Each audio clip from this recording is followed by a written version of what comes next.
I'm Josh Montez and we're down here at Henry Day Ford. Today we're looking at the 2008 Shelby GT500 Super Snake.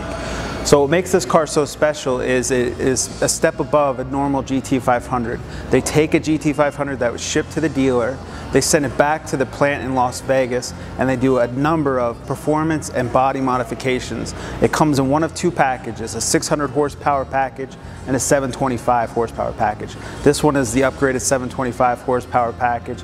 It is lightning quick.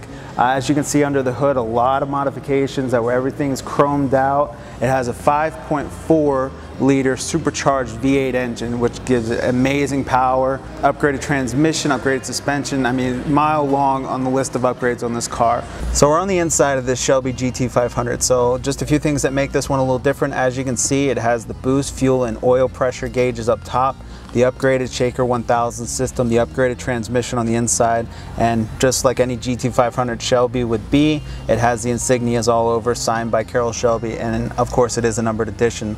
So again, why don't you come down, we'll take a look at this one, you can definitely give it a drive.